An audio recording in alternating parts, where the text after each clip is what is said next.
Hi there, my name is Chance Severson. I'm a cinematographer, and I wanted to make a video today breaking down a recent short film that I shot, Trial of a Dancing Monkey. Now, it's worth clarifying, very early stages, I would say, as a cinematographer. This is like a multi-decade kind of career, and when somebody really starts adding some very strong value, I would say, is when they get to that latter half of it. But I've been seeing a lot of DPs, seasoned and newer, and just engaging in this practice of breaking down their own work and breaking down other people's work. And I thought it would be a fun thing to try. So I figured I'd do it with a project that I'm pretty proud of how it turned out. This short film, this 7-minute short film. This film isn't out yet because we shot it a few months ago. It's got to do the festival circuit. Those things take forever. But I do have some clips and some stills on my Instagram. This story is following a dancer, a ballerina, in this kind of surreal ballet audition, trying to fight with the other dancers to prove her worth, that she's worthy of being selected by the spotlight. Overall, it's this film about ambition, and we have the protagonist enters in bright-eyed, excited for the opportunity, kind of exposes her to the harsh realities of it, the harsh realities of trying to make it in something that is creative and highly desirable, especially looking at the state of the industry and leaving film school in a year and all of these factors that I think line up for a lot of anxiety. I think that this was something I resonated with very heavily. So I really wanted to focus on conveying that story as much as I could. So camera movement and narrative were my big focuses with this project. So we had two Sony FX6s. That was a big part of why I chose it over something like the Red Komodo, which was another option. I wanted to run A and B cam because this is a dance film after all, and I didn't think with 3 days we'd have enough time to get enough coverage on the dancing. I'm a big fan of zooms, old zooms. So the A cam solely ran this old Cooke Varotal 18 to 100, I think, but it was that's a Super 35 lens, so we used a 1.3 times expander, I think.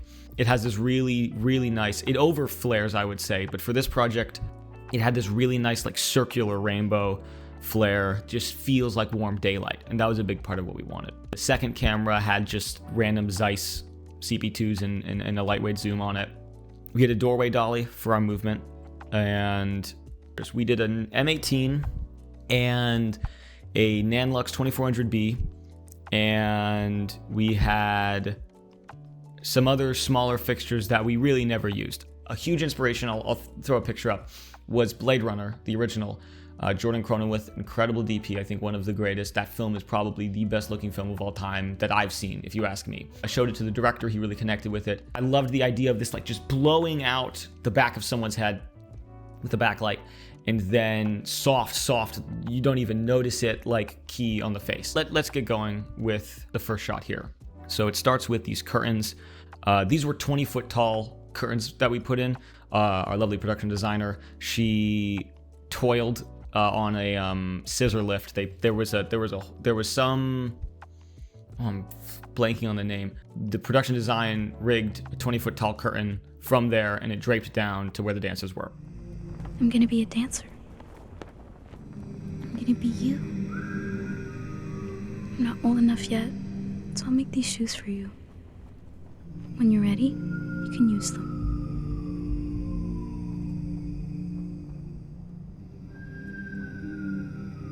I love you, Billy. Your younger self.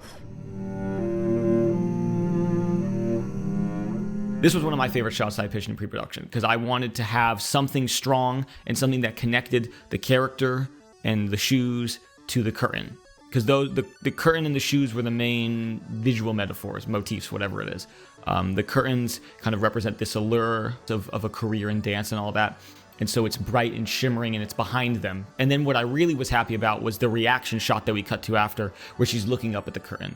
We front lit that, obviously. I'm a fan of front lighting women when you get the contrast right, because I think that it just makes women look gorgeous, I think. It gives them this really nice eye light, accentuates the cheeks, it smooths the skin out, it just looks very nice. And then it cuts from that close-up reaction to the finishing of the movement, which flares at the end, and we get the curtain and her, and again, I'm happy with that shot too. How we achieved this, we had the dancers blocked around her, and we had a doorway dolly, and it just we trucked left to right. And as we trucked left to right, we zoomed out from like, I want to say like 80 or 75 millimeters all the way to like maybe a 35. We're doing this zoom out while we're doing it because I wanted to stay tight on the curtain. And then because we're moving and there's all this stuff happening, you kind of don't notice the zoom. M18 shining through, we're trucking back. And then when we cut to the frontal shot, that one was, I believe, the M18 bouncing into some CRLS we had. Did we need CRLS? No, we didn't. We ended up not even using it. It just was too limiting. We just used the fixture as normal. But for this shot, we used it to get a little more distance, and so we didn't have to move the units as much. And also because when we got that angle right, I really like when you front light somebody to soft hob it, where if you're not diffusing it, you take the sharpest part of the beam. So like in this case, the CRLS was bouncing the beam and it was like, let's say it was on our face, it's like real hard. If you tilt it down a little bit, and it's not like, maybe it's not softer, but it's lower exposure and it kind of like associates with softer, and it feels natural, I think, when you have it start darker and it goes brighter as it comes down, because it makes it feel like it's kind of interacting with something even though it's not. The next clip is the dancing sequence.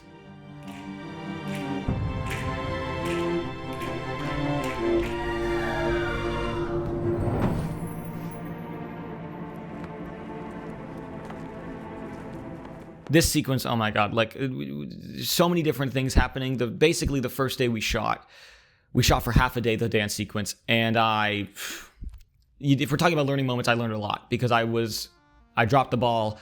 I got in my head about certain things. We were shooting in this church with white walls. If the sensor had to match the curtain, which was just a bare M18 shooting into this curtain, I figured if the sensor had to match that for exposure, that whatever ambience we got would just fade to black.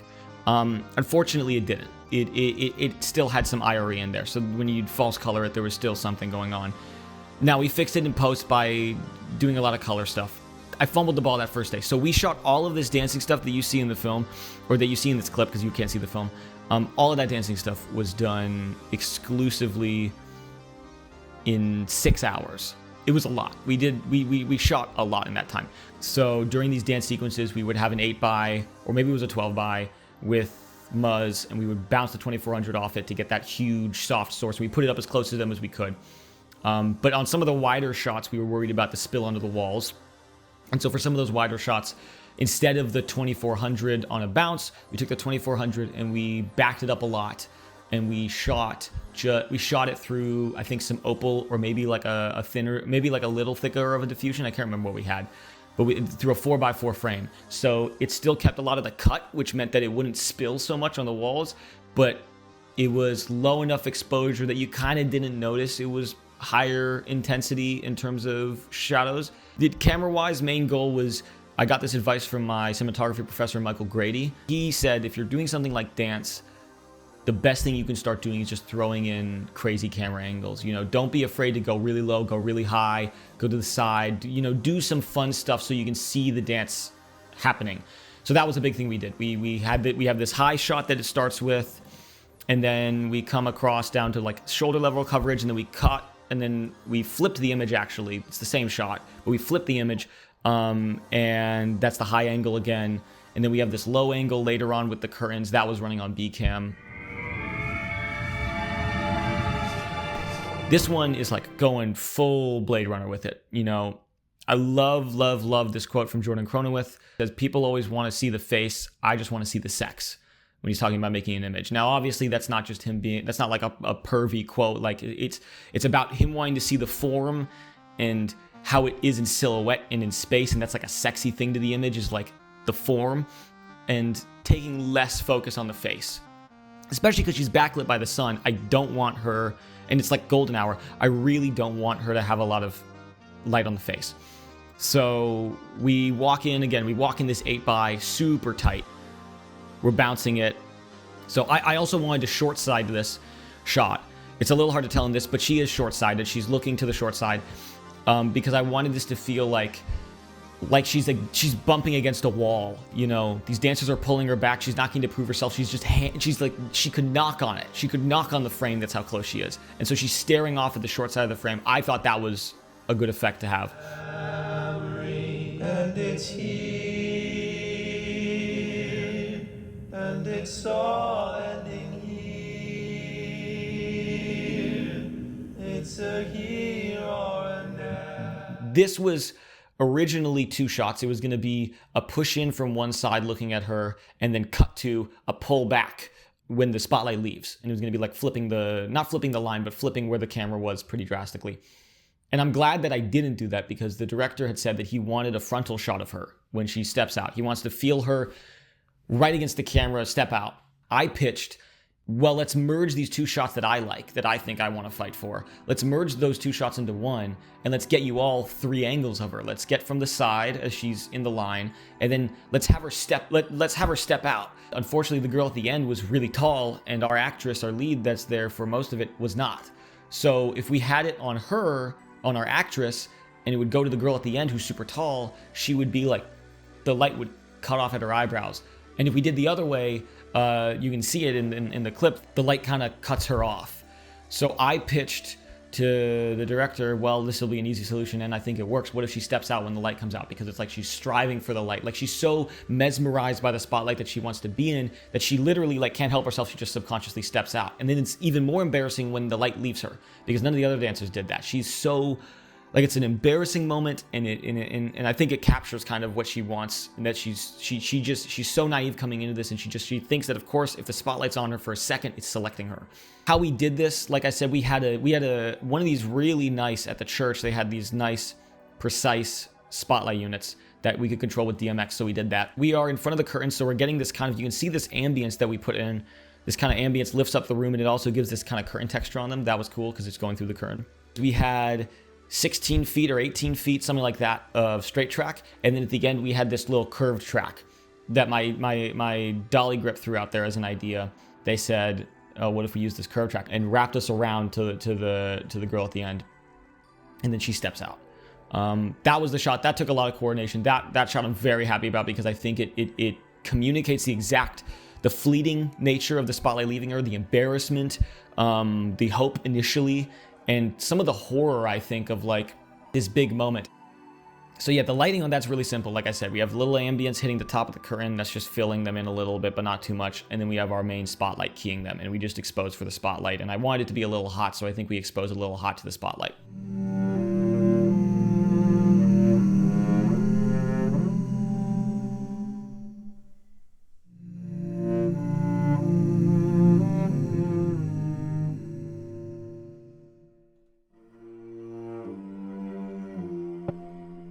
This is the end shot from the film.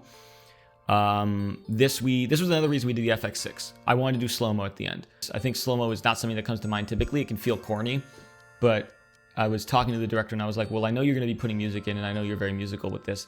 And if you end this any way that isn't slow-mo, you won't get to play the music as strong, because the moment's going to be over like that. So we were like, let's do slow-mo. So I was immediately like, well, we have to do the FX6 now, because it could do slow-mo. We got 3 of the tables together that were in the church. We maxed out the tripod, which again has an 18 to 100 Cooke Varotal, which is probably about like that long and heavy with the FX6 on it. Put that on top of the 3 tables. We weighed it with sandbags, and I got on a ladder and operated it. We just did a really quick zoom out. Again, the only key here is the spotlight. We used this was a different spotlight unit. This was one that was a lot brighter, because when you're doing slow-mo, we were doing 120 frames per second, so we'd have to do a lot of exposure on it. And the other spotlight, the main one that we'd been using, that was a smaller beam angle for the last shot that I just explained. That one was too dim. We weren't going to get an exposure, but we had this one that had a huge spotlight beam angle. Like, it couldn't go any smaller than it is, but it was really bright and really like tack sharp. Like, if you look at the shadows, they are so sharp. It's incredible. I love how it looks. And again, this comes back to me loving a front light on women. Like, I think that all these women in this, the actresses and the actress and the extras all look great. I'm a little annoyed that we had to do the big spotlight beam, because if you can tell, the spotlight is huge. It's massive. It fits all the dancers in, which I think is against the narrative of, I wanted it to be them clamoring for the spotlight, so it should be like a smaller beam that they're trying to fight to get inside of. But unfortunately, with time and our material constraints, this was just what we had to do. I think it still looks great, but I would have gone for a smaller beam angle. This was a very important moment to me, because I relate to it so heavily of like, you might not make it. And that's a big thing to think about. And that's a crushing but real realization. And so this was a bit of film therapy for me. And so that's why the narrative was so important to me. But yeah, this is just a little talking through, and I'll probably put illustrations or whatever, breakdown of how we approach this film. I owe so much to the crew that I worked with. I owe so much to the creatives I worked with, production design, producer, director, all these people, everybody on my team. It was so important that they were all there and that they helped out. But I'll probably, hopefully, do some more of these later with more projects. Yeah, thanks for watching.